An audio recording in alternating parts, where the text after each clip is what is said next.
Hello दोस्तों, तो एक बार फिर से आपका स्वागत है हमारे YouTube channel mind over muscles पर। तो हम वापस आ चुके हैं एक और नई वीडियो के साथ। बहुत सारे दोस्त लोग हमारे बोल रहे थे कि सर ईएमआरएस की डेट्स आ चुकी हैं, तो उससे रिलेटेड कुछ वीडियोस लेके आइए।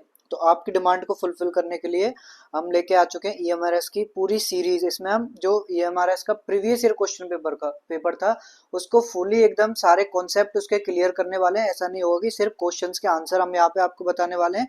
पूरा जो क्वेश्चंस के चारों ऑप्शंस होंगे उनका क्या क्या कॉन्सेप्ट है वो पूरा यहाँ पे कराने वाले हैं। तो आपको क्या करना है, आपको अगर आप चैनल पर नए तो चैनल को सब्सक्राइब करना है, वीडियो को अपने दोस्तों के साथ शेयर करना है जिससे उनकी भी प्रिपरेशन अच्छी हो पाए, और वीडियो को लाइक करना है। तो वीडियो को स्टार्ट करते हैं और बढ़ते हैं अपने पहले क्वेश्चन पर। ओके, तो फर्स्ट क्वेश्चन है which of the following is not characteristics of continuous training method. तो यहाँ पे जब भी हम क्वेश्चन पढ़ रहे हैं तो क्वेश्चन को ध्यान से पढ़ना है। यहाँ पे पूछा गया not characteristics of continuous training method, मतलब इनमें से कौन सा कैरेक्टरिस्टिक्स नहीं है। तो अगर हम बेसिक बात करें बिल्कुल कॉन्टिन्यूअस ट्रेनिंग मेथड क्या होती है, तो एक तो इसमें कोई भी ब्रेक नहीं होता है। ओके, देन और क्या कह सकते हैं, इसमें वॉल्यूम जो है ट्रेनिंग का हाई होता है। Okay, volume high and intensity जो है वो लो रहती है, या बोल सकते हैं लो टू मॉडरेट। अब इसी बेसिस पे हम क्वेश्चन को अपने को सॉल्व करने की कोशिश करते हैं। तो फर्स्ट ऑप्शन है ड्यूरेशन इज केप्ट लॉन्ग। तो हमारे कॉन्टिन्यूअस ट्रेनिंग मेथड हम बात कर चुके हैं, जो ड्यूरेशन है वो लॉन्ग रहेगी, इसमें इंटेंसिटी कंपैरेटिवली लो रहेगी। तो ये दोनों ऑप्शन सही हो जाते हैं यहाँ पे। Then third is no pause और ब्रेक बिटवीन द वर्कआउट। तो ये भी हम बात कर चुके हैं, कॉन्टिन्यूअस ट्रेनिंग मेथड लगातार जो हम अपना जो एक्टिविटी है उसको लॉन्ग ड्यूरेशन तक करते रहते हैं विद मॉडरेट इंटेंसिटी के साथ। Then third is long term load is given under anaerobic condition. Okay, अब हम बात करें कॉन्टिन्यूअस ट्रेनिंग मेथड की, तो इसमें जो हमें ऑक्सीजन की सप्लाई है, ऑक्सीजन सप्लाई जो है हमें वो प्रॉपर मिलती रहती है। ओके, इसलिए यहाँ पे कौन सी कंडीशन होती है, aerobic condition instead of anaerobic condition. तो यहाँ पे ये ऑप्शन जो है हमारा ये नॉट कैरेक्टरिस्टिक्स हो जाएगा। ओके, तो इसका आंसर 4 हो जाएगा। एक बार इसका एक्सप्लेनेशन देख लेते हैं। कॉन्टिन्यूअस ट्रेनिंग मेथड क्या है, one of the oldest method है ट्रेनिंग का, या मोस्ट कॉमन मेथड है जो डेवलप करता है एंड्योरेंस, जिसे हम क्या बोलते हैं, स्टेमिना भी बोलते हैं। ओके, इसमें क्या होता है, प्रोलॉन्ग्ड पीरियड विदाउट रेस्ट, ये हम बात कर चुके हैं, बिना किसी रेस्ट के हम प्रोलॉन्ग्ड पीरियड ऑफ एक्टिविटी करते रहते हैं। इसका एम क्या होता है, हार्ट लंग्स और मसल्स की एफिशिएंसी को इम्प्रूव करना। कैसे, जिससे उनकी ऑक्सीजन को यूटिलाइज करने की कैपेसिटी बढ़ जाती है, और इससे क्या होता है, उनकी एनर्वे कैपेसिटी एनहांस होती है। किस किस की, हार्ट लंग्स और मसल्स की। ओके, फर्स्ट ऑप्शन हम बात कर चुके हैं, ड्यूरेशन केप्ट लॉन्ग होती है। तो कंटिन्यूअस ट्रेनिंग मेथड में ड्यूरेशन 20 मिनट से कुछ आवर्स तक होती है। ओके, देन इंटेंसिटी इसमें मॉडरेटली इंटेंसिटी होती है, 60 to 80% of maximum heart rate. Okay, then no pause और ब्रेक बिटवीन द वर्कआउट। तो कॉन्टिन्यूअस ट्रेनिंग नाम से ही समझ में आता है कि इसमें नॉन स्टॉप एक्टिविटी होने वाली है। Okay, there are no rest interval और break between the exercise. Then third पे हम बात कर चुके हैं कि जो कॉन्टिन्यूअस ट्रेनिंग मेथड में क्या है, कॉन्टिन्यूअसली हमें ऑक्सीजन सप्लाई मिलती रहती है। ओके, तो यहाँ पे जो कंडीशंस होती हैं वो कैसी होती हैं, एरोबिक कंडीशन। ओके, लेकिन यहाँ पे हमें क्या दिया, एनोरोबिक कंडीशन। एनोरोबिक कंडीशन किस में होती है, जो शॉर्ट ड्यूरेशन एक्टिविटीज होती हैं हमारी, जैसे 100 मीटर हो गया, शॉर्ट बर्स्ट हो गया, उन सब में। ओके, तो ये ऑप्शन जो है इसका करेक्टरिस्टिक्स नहीं होगा, इसलिए फॉल्स हो जाएगा। ओके, आई होप आपको फर्स्ट क्वेश्चन पूरा कंप्लीटली समझ में आया होगा, पूरा कंटीन्यूअस ट्रेनिंग मेथड का आपको कॉन्सेप्ट क्लियर होगा। तो बढ़ते हैं अपने सेकंड क्वेश्चन पे। Then next is when the muscle और group of muscle contract with high speed to overcome और act against resistance with 70 to 80% effort is known as. तो यहाँ पे दो चीजें हमें दी हुई हैं, एक तो जो मसल कॉन्ट्रैक्ट हो रही है वो हाई स्पीड ऑफ कॉन्ट्रैक्शन है, देन सेकंड इज जो इंटेंसिटी है उसकी 70 to 80%, मींस मॉडरेट इंटेंसिटी पे जो है हम काम कर रहे हैं। तो इसको क्या बोलते हैं हम, इसी को बोलते हैं हम एक्सप्लोसिव स्ट्रेंथ, जब हम कम एफर्ट के साथ फुल स्पीड पे अपनी वर्क करते हैं। बाकी जो टर्म्स दिए हुए हैं उनको भी समझ लेते हैं। तो एक्सप्लोसिव स्ट्रेंथ क्या है, मसल्स जो है हमारी ओवरकम करती हैं जो एफर्ट, या मसल्स हमारे मसल्स की एबिलिटी है जो रेजिस्टेंस को ओवरकम करते हैं विद हाई स्पीड। ओके, यहाँ पे जो लोड रहेगा वो लो टू मीडियम रहता है, लेकिन जो हमारी स्पीड है वो बहुत ज़्यादा रहती है। Then second is strength endurance. Strength endurance क्या है, हमारी एक पर्टिकुलर मसल की ability, okay, to work repeatedly continuously against resistance for long duration. तो ये हमारे मसल्स की पर्टिकुलर एबिलिटी कि वो लॉन्ग ड्यूरेशन तक वर्क कर पाए। जैसे इसका एग्जांपल हो जाएगा rowing, long distance running, with weights and circuit training. Then static strength क्या होता है, स्टैटिक स्ट्रेंथ को हम क्या बोलते हैं, आइसोमेट्रिक स्ट्रेंथ। ओके, ये क्या है, इंडिविजुअल की या मसल्स की ability to hold a position और अप्लाई फोर्स विदाउट मूवमेंट। इसमें मसल्स की लेंथ चेंज नहीं होती है, कोई भी मूवमेंट नहीं होती है, इसमें जो पोजीशन है उसको हमें होल्ड करके रखना होता है, उसको क्या बोलते हैं, static strength. Then third is explosive strength.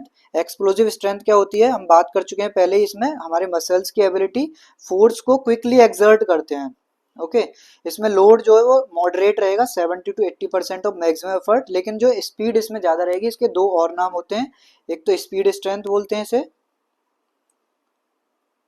और दूसरा पावर स्ट्रेंथ।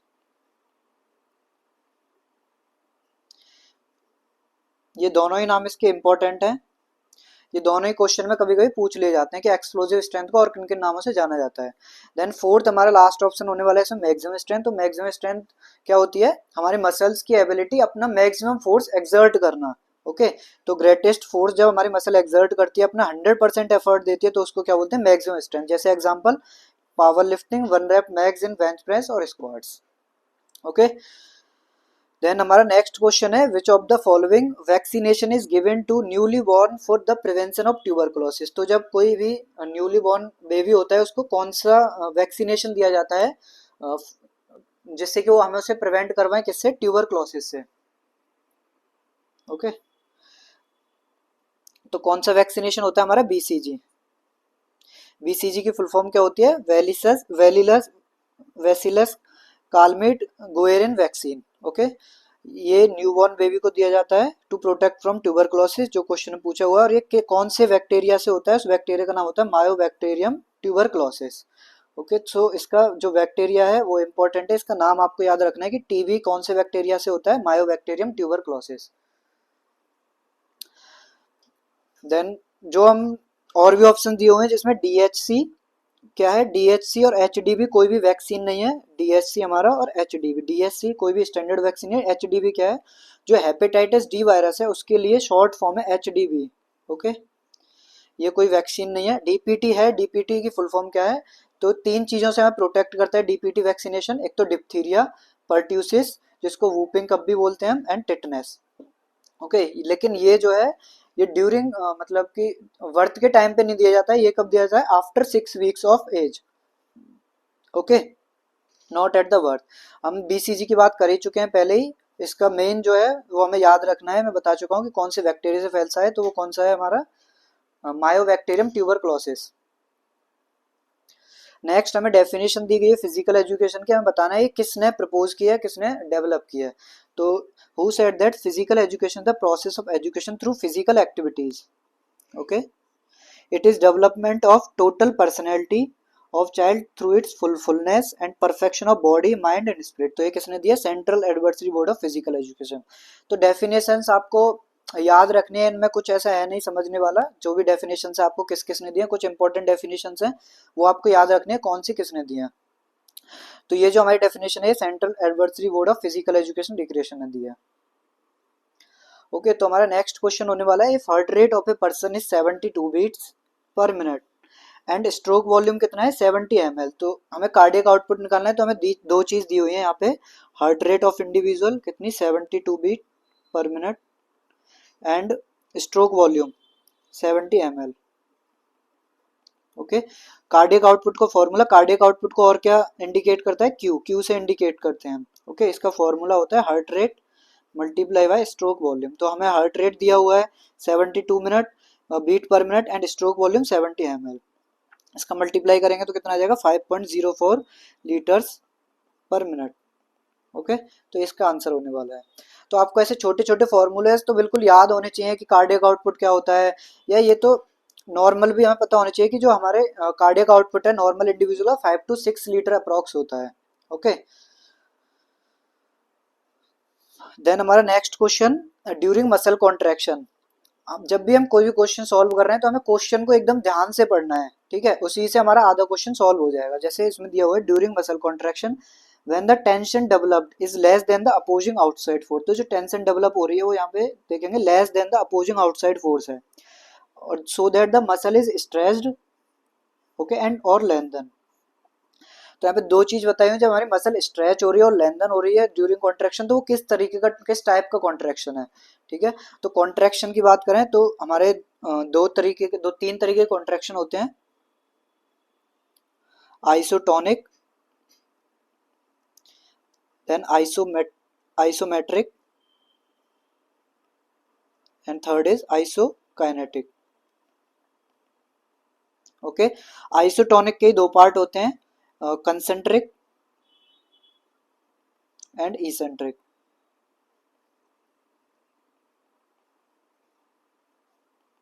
ओके, तो आइसोटोनिक कॉन्ट्रैक्शन क्या होता है, जिसमें मसल्स की जो है क्या कहते हैं, शेप जो है वो चेंज होती है, उसको क्या बोलते हैं हम, आइसोटोनिक कॉन्ट्रैक्शन। अब इसमें दो तरीके के होते हैं, पहला concentric and then eccentric. Concentric में क्या होता है, मसल की लेंथ जो है शॉर्टन होती है, मतलब छोटी होती है मसल हमारी। ओके, इसेंट्रिक में क्या है, लेंथन होती है, ये स्ट्रेच जो होती है। तो वही हमसे पूछा हुआ है कि जिसमें मसल की जो लेंथ है वो लेंथन हो रही है, स्ट्रेच हो रही है, तो उसको क्या बोलेंगे, तो इसेंट्रिक कॉन्ट्रैक्शन। तो हमारा इसेंट्रिक कॉन्ट्रैक्शन हो जाएगा। आइसोमेट्रिक को ही क्या बोलते हैं हम, स्टैटिक कॉन्ट्रैक्शन। ओके, इसमें क्या है, no change in muscle length. Okay, यहाँ पे क्या है, मसल लेंथ चेंज हो रही है।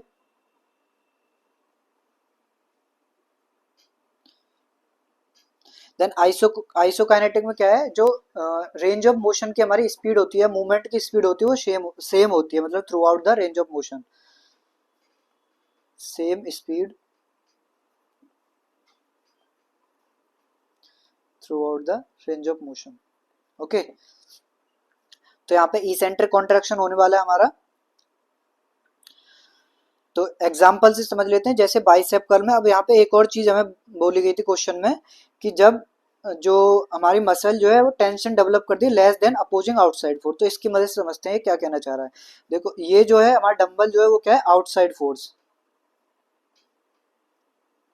ठीक है, और ये क्या है, जो हमारा मसल जो जनरेट कर रही है वो क्या है, इंटरनल फोर्स या इनसाइड फोर्स, इंटरनल फोर्स। तो यहाँ पे दो तीन कंडीशन बनेंगी, जब हमारा आउटसाइड फोर्स कम होगा, या बोल सकते हैं इंटरनल फोर्स जब ज्यादा होगा, इंटरनल फोर्स ज्यादा होगा किससे, आउटसाइड या एक्सटर्नल फोर्स से।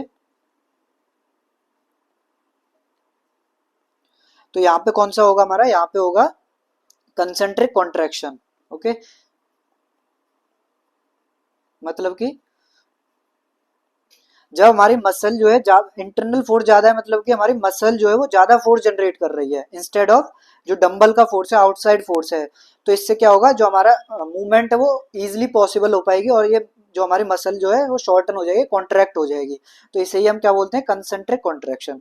देन सेकंड में अपोजिट है, कि जो एक्सटर्नल फोर्स है, ओके, डंबल का जो एक्सटर्नल फोर्स है, एक्सटर्नल फोर्स है वो ज्यादा है किससे, इंटरनल फोर्स से। इसमें क्या होगा, हमारी मसल्स उतना जो है फोर्स जनरेट नहीं कर पा रही है जितना हमें डंबल को उठाने के लिए जरूरी है। तो इससे क्या होगा, हमारा जो है मसल लेंथन होने लग जाएगी, मतलब डंबल की तरफ, नीचे की तरफ जो हमारी मूवमेंट की डायरेक्शन होगी नीचे की तरफ होगी। इससे क्या है, मसल की जो साइज है वो बढ़ने लगेगा, लेंथन होने लगेगी। ओके, यहाँ पे शॉर्टन हो रही थी, यहाँ पे लेंथन हो रही है, तो इसी को क्या बोलते हैं हम, इसेंट्रिक कॉन्ट्रैक्शन।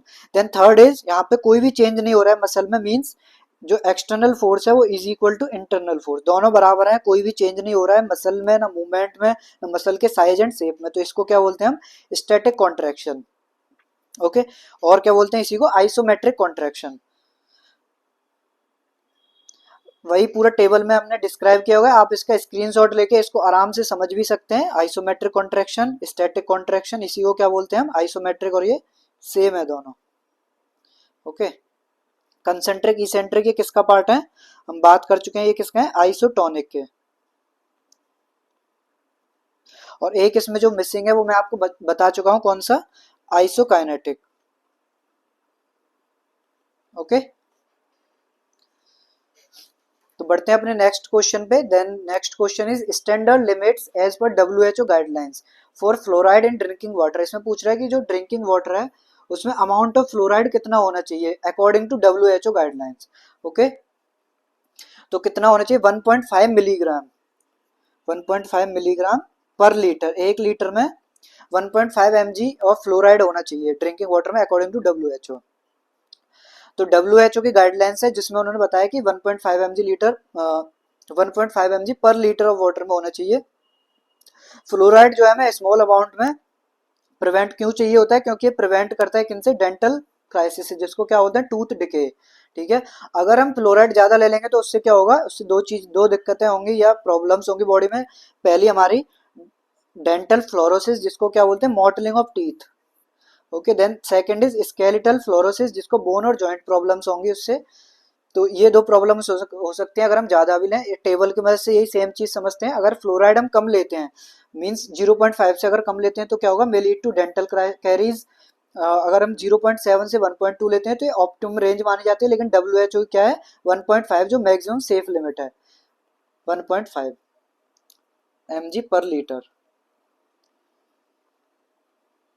ओके, अगर हम 1.5 से ज्यादा लेते हैं, मींस एक्सेस अमाउंट में फ्लोराइड लेते हैं, तो हम बात कर चुके हैं डेंटल फ्लोरोसिस हो सकता है या skeletal fluorosis, risk of fluorosis increases. Okay, the next question हमारा होने वाला है यहाँ पे, which of the following are correct in athletics. तो एथलेटिक्स के कॉन्टेक्स्ट में कुछ हमें 3-4 स्टेटमेंट दी हुई हैं और पूछा हुआ है इनमें से कौन सी चीजें सही है। तो 4 ऑप्शन है। पहला है, it is compulsory for athlete to run with shoes. तो एथलेटिक्स में एथलीट्स को कंपल्सरी होता है run with shoes.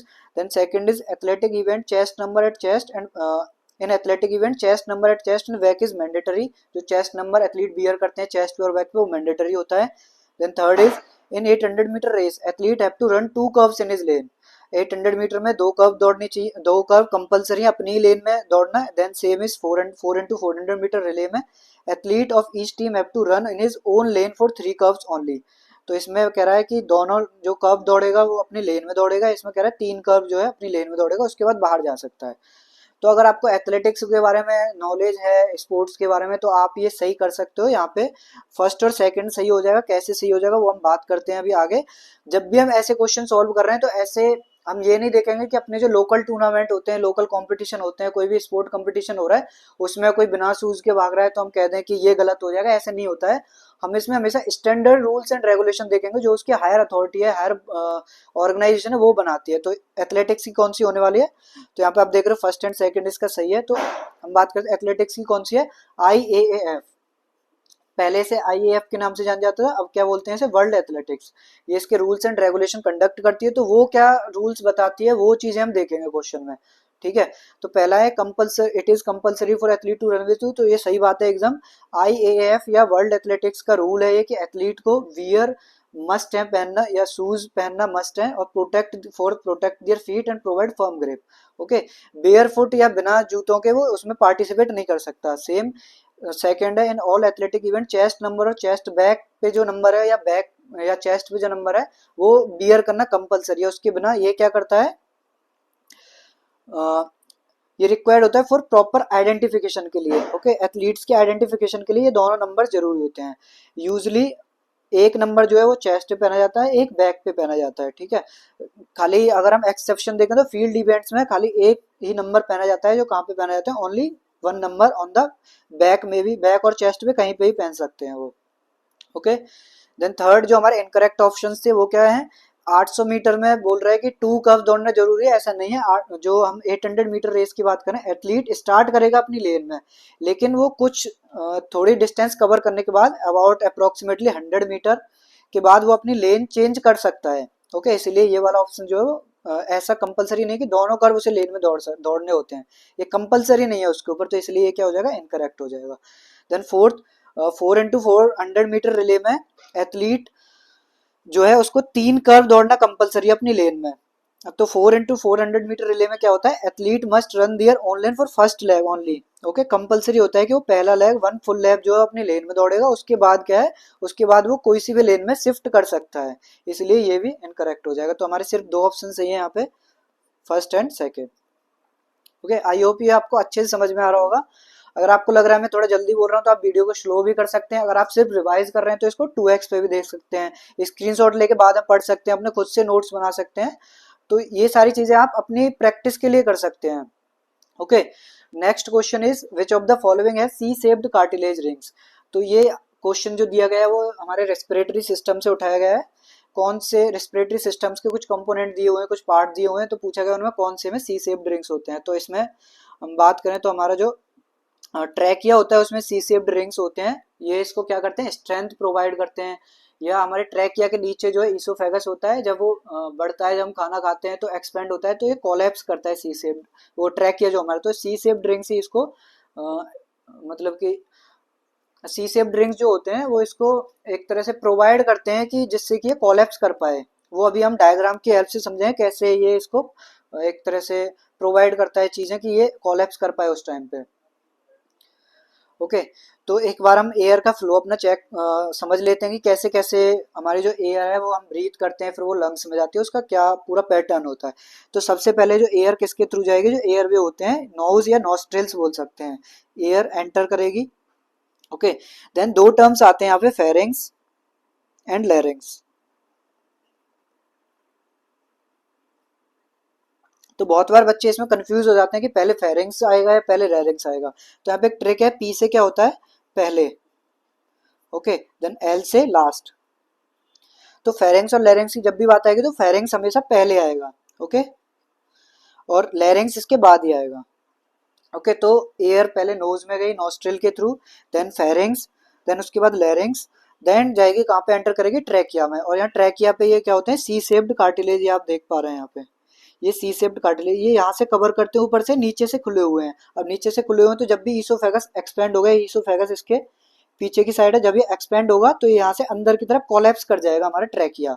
Okay, trachea फिर हमारे ट्रैकिया जो है हमारे ब्रोंकाई में कन्वर्ट होते हैं, जो हमारे मेन ब्रोंकाई होते हैं जो लेफ्ट और राइट लंग में हमारे एंटर करते हैं। ब्रोंकाई के बाद उसकी primary bronchi, then secondary bronchi, tertiary bronchi, bronchioles होते हैं, उन पे क्या होते हैं, एल्वियोली होते हैं। ये एल्वियोली का पूरा यहाँ पे आप देख पा रहे हो डायग्राम, एल्वियोली अंगूर के गुच्छे की तरह छोटे छोटे बबल्स की टाइप होते हैं। यहीं पे जो हमारी आर्टरीज वगैरह और वेन्स जो है वो कनेक्ट करते हैं एक दूसरे से, और यहाँ पे गैसेस का एक्सचेंज होता है, CO2 जो है बाहर होगा और ऑक्सीजन कहाँ जाएगा, अंदर जाएगा हमारे ब्लड में। ओके, तो गैसेस का एक्सचेंज कहाँ पे होता है, हमारे एल्वियोलाई में। लंग्स के अंदर एल्वियोलाई जो प्रेजेंट होती है वहाँ पे हमारे गैसेस का एक्सचेंज होता है। ये डायफ्राम आप देख रहे हो नीचे, ये डायफ्राम होता है। ओके, तो इसको एक एक करके समझ लेते हैं सारी चीजें। ट्रैकिया की बात की थी क्वेश्चन में, तो ट्रैकिया को ही क्या बोलते हैं, विंड पाइप। ओके, ये इंपॉर्टेंट है। देन कंटेन करता है C shaped rings of cartilage, ठीक है। ये सी शेप्ड कार्टिलेज क्या करते हैं, ये हेल्प करते हैं जिससे कि हमारा जो ट्रैकिया है ओपन रहे और अपनी शेप को जो है मेंटेन कर पाए ड्यूरिंग ब्रीदिंग में।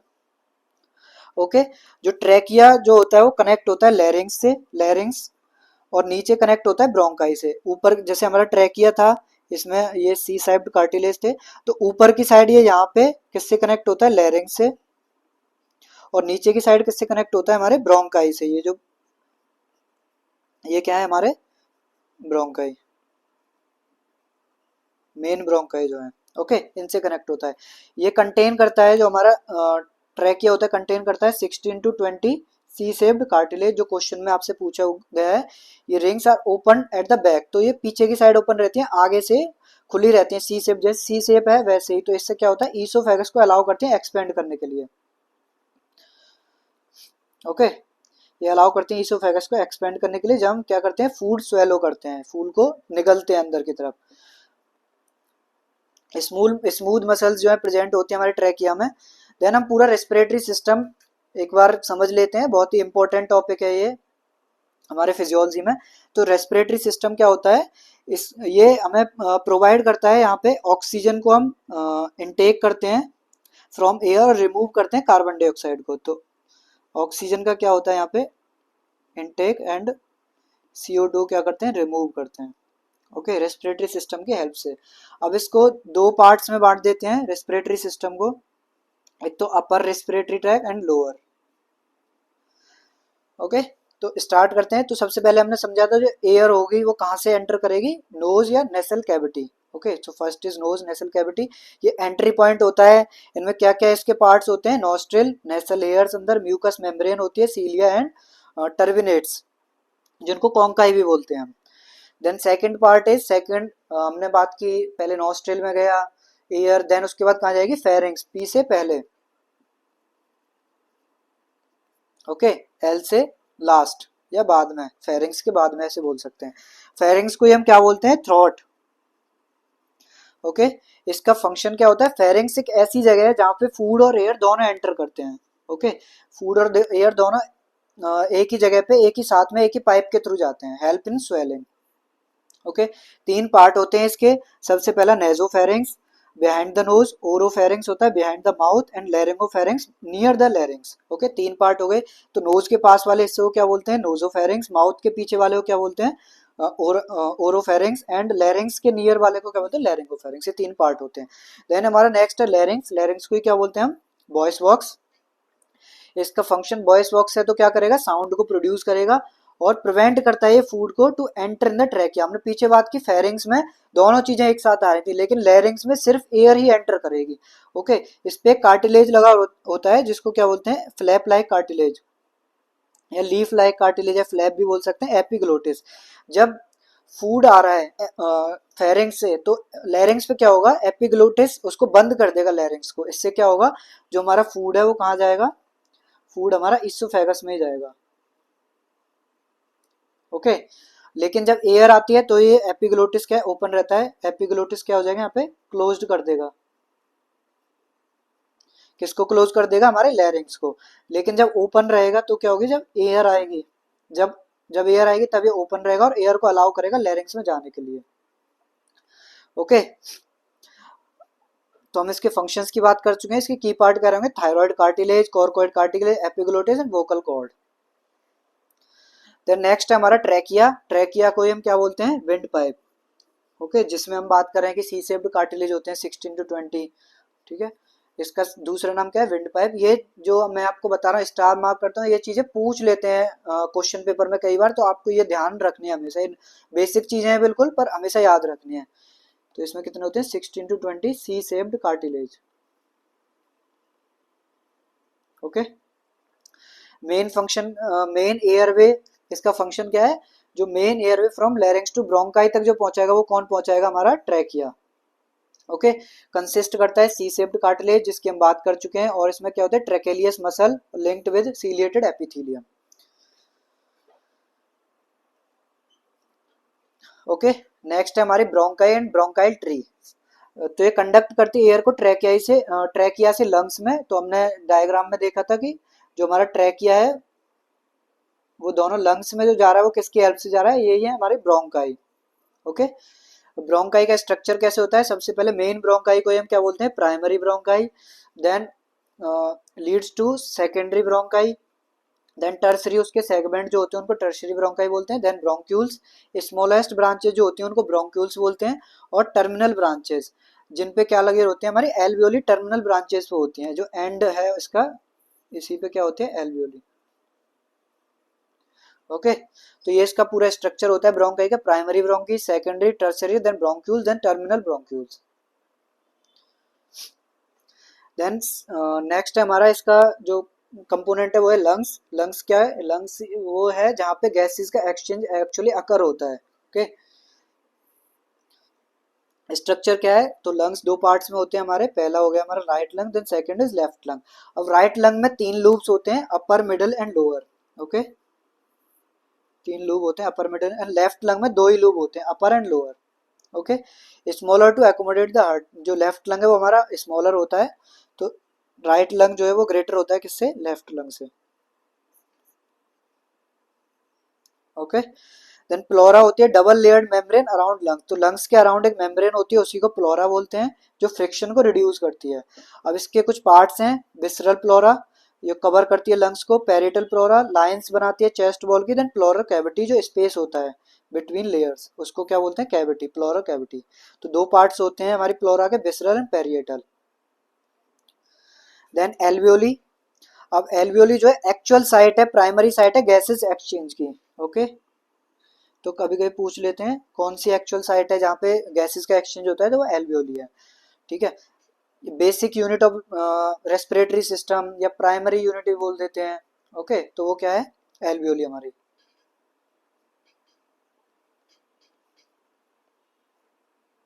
या smallest unit of respiratory system.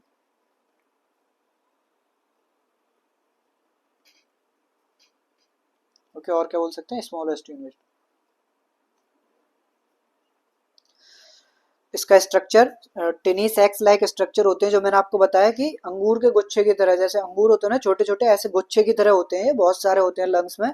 और यहाँ पे जो हमारी कैपिलरीज हैं या आर्ट्रियोल्स हैं, वो क्या करेंगे, वहां पे आके ओवरलैप करते हैं, जो हमारे ये पूरे अंगूर के गुच्छे की तरह जो एल्वियोली होती हैं, इन पे ऐसे करके ऊपर से पास कर रहे होते हैं। तो इनकी जो लेयर्स होती हैं वो बहुत ही एकदम पतली होती हैं, तो इजीली एक्सचेंज हो पाता है ऑक्सीजन का कार्बन डाइऑक्साइड का।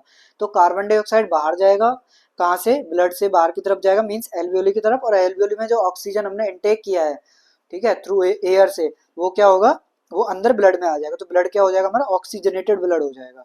तो ये पूरा इसका फंक्शन होता है। देन डायफ्राम जो है मेन मसल होती है रेस्पिरेशन की, दो चीजों में हेल्प करता है, इनहेलेशन और एक्सहेलेशन। जब हम एक्सहेल करते हैं तो हमारा जो डायफ्राम है वो रिलैक्स होता है, नीचे की तरफ जाता है, ओके, डाउनवर्ड की तरफ। जब हम एक्सहेल कर रहे हैं तो हमें लगता है, ऐसा हमें फील होता है कि ऊपर की तरफ आ रहा है, लेकिन एक्चुअली में वो क्या होता है, नीचे की तरफ मूव कर रहा होता है। इससे क्या होता है, रिड्यूस करता है कैविटी को, और एयर जो है वो एग्जिट हो पाती है इजिली। देन जब इनहेल करते हैं तो हमारी जो डायफ्राम मसल है वो क्या करती है, कॉन्ट्रैक्ट होती है, फ्लैट होती है, एक्सपेंड करती है थोरेसिक कैविटी को, जिससे कि क्या एयर इजिली एंटर हो पाए। देन हमारे कुछ एक्सेसरी मसल है, इनके नाम हमें याद होने चाहिए, कौन कौन सी मसल है रेस्पिरेशन में जो हेल्प करती हैं, इंटरकोस्टल मसल, स्केलिन मसल, स्टेर्नोक्लाइडोमास्टोइड और एब्डोमिनल मसल। देन कुछ टर्म्स हैं रेस्पिरेटरी वॉल्यूम और कैपेसिटी, जैसे टाइडल वॉल्यूम मींस नॉर्मल हम जो एक्सहेल और इनहेल कर रहे हैं वो 500 ml हमारा। देन इंस्पिरेटरी रिजर्व वॉल्यूम, अब हमने नॉर्मल इनहेल किया, उसके बाद भी जो हम एक्स्ट्रा अमाउंट में इनहेल कर सकते हैं उसी को क्या बोलते हैं, inspiratory reserve volume, IRV। Then जब हम एक्सहेल कर रहे हैं, हमने मान लो नॉर्मल एक्सहेल की एयर, उसके बाद भी जो हम फोर्सफुली एक्स्ट्रा एयर को एक्सहेल कर सकते हैं उसको क्या बोलते हैं, expiratory reserve volume. Then residual volume, हम कितना भी फोर्सफुली एक्सहेल कर लें, ये जो अमाउंट है अप्रोक्स ये 1200 ml होता है, ये जो अमाउंट है एयर का हमारे लंग्स में हमेशा रहता ही रहता है, इसी को इसीलिए इसको क्या बोलते हैं, रेजिडुअल वॉल्यूम, ठीक है, ये हमेशा रिमेन रहता है लंग्स में। देन वाइटल कैपेसिटी, तो वाइटल कैपेसिटी इन तीनों को मिला के बनता है tidal volume, inspiratory reserve volume या expiratory reserve volume. Vital capacity हमारी होती है अप्रोक्स 4 to 5 लीटर्स या 3 to 5 लीटर्स, या फिर एग्जैक्ट कभी कभी पूछता है तो 4800 ml भी होता है, okay. Then total lung capacity means total जो कैपेसिटी वो कितनी होगी, तो vital capacity plus reserve volume. तो वाइटल कैपेसिटी हमने कितनी अभी पढ़ी, अगर एक अमाउंट पूछो तो 4800, रिजर्व वॉल्यूम कितना होता है या रेजिडुअल वॉल्यूम हमारा 1200 ml, तो कितनी हो जाती है अप्रॉक्स 6000 ml, या और क्या बोल सकते हैं इसको, 6 लीटर, ओके। तो ये टोटल लंग कैपेसिटी होती है। Then respiratory process, external respiration होता है गैस से, जब गैसेस एक्सचेंज किसके बीच में होते हैं, एल्वियोली और ब्लड के बीच में, जो लंग्स के अंदर हो रहा है इसको, इसी को क्या बोलते हैं हम, एक्सटर्नल रेस्पिरेशन। इंटरनल क्या होता है, जब गैसेस एक्सचेंज ब्लड या बॉडी टिश्यू या मसल्स के बीच में, ओके, तो उसको क्या बोलते हैं, इंटरनल रेस्पिरेशन। दूसरा होता है सेल्यूलर रेस्पिरेशन। सेल्यूलर रेस्पिरेशन में क्या होता है, एनर्जी प्रोड्यूस होती है, oxygen used in cells to produce energy, जब क्या होता है एटीपी का फॉर्मेशन होता है, ओके, तो उसको क्या बोलते हैं, सेल्यूलर रेस्पिरेशन। देन अदर की टर्म्स हैं सीलिया, ये मूव करता है म्यूकस को towards pharynx. Then surfactant lipid substance होते हैं जो रिड्यूस करते हैं एल्वियोलर सरफेस टेंशन को, रिड्यूस करते हैं। रेस्पिरेटरी मेम्ब्रेन होती है हमारी, जो बैरियर होती है किसके लिए, गैसेज एक्सचेंज के लिए, ओके। जब गैसेज एक्सचेंज हो रहा है तो एक रेस्पिरेटरी मेम्ब्रेन होती है जो बैरियर का काम करती है, उसी को क्या बोलते हैं हम, रेस्पिरेटरी मेम्ब्रेन। तो ये कुछ इंपॉर्टेंट टर्म्स थे। मैंने आपको पूरा रेस्पिरेटरी सिस्टम बिल्कुल डिटेल में आपको बता दिया, इससे बाहर तो क्या ही क्वेश्चन आएगा। तो जो बेसिक पूरा स्ट्रक्चर है कैसे क्या होता है वो पूरा पैटर्न मैं आपको बता चुका हूँ, तो आई होप आपको वो समझ में आएगा। हमारा नेक्स्ट क्वेश्चन होने वाला है, which of the following is not correct about tuberculosis. Tuberculosis का हम शायद वायरस इसका पहले ही, जो बैक्टीरिया है वो पहले ही पढ़ चुके हैं, किस बैक्टीरिया से होता है, मायोबैक्टीरियम ट्यूबरक्लोसिस, ओके। तो इससे रिलेटेड कुछ स्टेटमेंट दिए हैं, मैं बताना है इनमें से कौन सा करेक्ट नहीं है, तो हमेशा क्वेश्चन को ध्यान से पढ़ना है, कहाँ पे नोट लगा है कहाँ पे नहीं, ओके। तो यहाँ पे कौन सा करेक्ट नहीं है, तो हमें या तो हमें करेक्ट वाला पता चल जाए सीधे सीधे, या फिर हमें पता चल जाए कौन कौन से ऑप्शन सही है, तो हम इजिली इसको कर सकते हैं। तो सबसे पहले दिया हमें it is a hereditary disease, तो हो सकता है कुछ लोगों को लगे ट्यूबरकुलोसिस हेरिडेटरी होता है, लेकिन ऐसा नहीं होता है। तो ये ऑप्शन तो इनकरेक्ट है ही। It is also known as consumption, तो पहले इसे कंजप्शन के नाम से भी जानते थे, वो भी आगे पढ़ेंगे। Then it is caused by mycobacterium tuberculosis, तो ये मैं बता ही चुका हूँ आपको, मायोबैक्टीरियम ट्यूबरक्लोसिस से होता है। Then it is caused by also mycobacterium bovis, तो ये भी एक बैक्टीरिया है जिससे ट्यूबरक्लोसिस होता है। तो इसका आंसर क्या हो जाएगा, इट इज हेरिडिटरी डिजीज। तो ट्यूबरक्लोसिस जो है कोई भी हेरिडिटरी डिजीज नहीं है, मीन्स ये पेरेंट्स से बच्चों में ट्रांसफर ऐसे नहीं होती है जीन्स के थ्रू। ओके, तो देख लेते हैं बाकी ऑप्शंस को, समझ लेते हैं। ट्यूबरक्लोसिस क्या है, कॉन्टेजियस बैक्टीरियल इन्फेक्शन है। ओके, ये आपको याद रखना है। ये किस चीज को अफेक्ट करता है, कौन से ऑर्गन को अफेक्ट करता है, तो लंग्स को अफेक्ट करता है। कॉज्ड किसके द्वारा होता है, तो जो मेन बैक्टीरिया है इसका वो क्या होने वाला है, मैं 2-3 बार आपको बता चुका हूँ, होपफुली अब आपको ये याद रहेगा एकदम, mycobacterium tuberculosis. Okay, then it is not a hereditary disease, तो पहला ऑप्शन दिया हुआ है, मतलब कि ये पास जेनेटिकली पास नहीं होगी पेरेंट्स से चाइल्ड में, but spread through airborne droplets के थ्रू स्प्रेड हो सकती है। व्हेन कोई भी इन्फेक्टेड पर्सन कफ करेगा, स्नीज करेगा, ठीक है, तो उसके एयर ड्रॉपलेट जब दूसरे इंडिविजुअल के ऊपर जाएंगे तो उसके थ्रू ये पास ऑन हो सकती है, लेकिन ऐसे जेनेटिकली पेरेंट्स टू चाइल्ड में जो है वो ऐसे पास ऑन नहीं होती है ये। ठीक है, बाकी के और चीजों को समझ लेते हैं। जो सेकंड ऑप्शन था, it is known as consumption, तो मैंने आपको बताया था पहले हिस्टोरिकली टीबी को किस नाम से जानते थे, कंजप्शन। क्यों जानते थे कंजप्शन के नाम से, क्योंकि ये कंज्यूम करती थी बॉडी को, मींस इससे क्या होता था, जिसको टीबी होती थी उससे क्या होता था, वेट लॉस और वीकनेस, तो बॉडी क्या है कंज्यूम होने लगती थी, तो इसलिए इसको पहले किस नाम से जानते थे, ये भी इंपॉर्टेंट है, कंजप्शन। ओके, देन हमारा एक और ऑप्शन था, it is caused by mycobacterium tuberculosis, तो ये तो अब मैं आपको बता ही चुका हूँ, जो प्राइमरी कॉजेटिव बैक्टीरिया इसका वो ये है, मायोबैक्टीरियम ट्यूबरक्लोसिस। ओके, देन एक और बैक्टीरिया की यहाँ पे बात की गई थी, it is caused by Mycobacterium bovis. Okay, TB can rely caused by mycobacterium bovis which mainly affect cattle but can infect humans, तो ये भी इसको अफेक्ट कर सकता है। ये प्राइमरी इसका मायोबैक्टीरियम ट्यूबरक्लोसिस ही रहेगा, लेकिन ये बैक्टीरिया भी कभी कभी देखने को मिलता है कि जिससे टीबी कॉज होती है। तो ये हमारे 3 ऑप्शन सही हो जाएंगे। जो हमारा गलत हो जाएगा वो कौन सा है, it is not A heredity disease.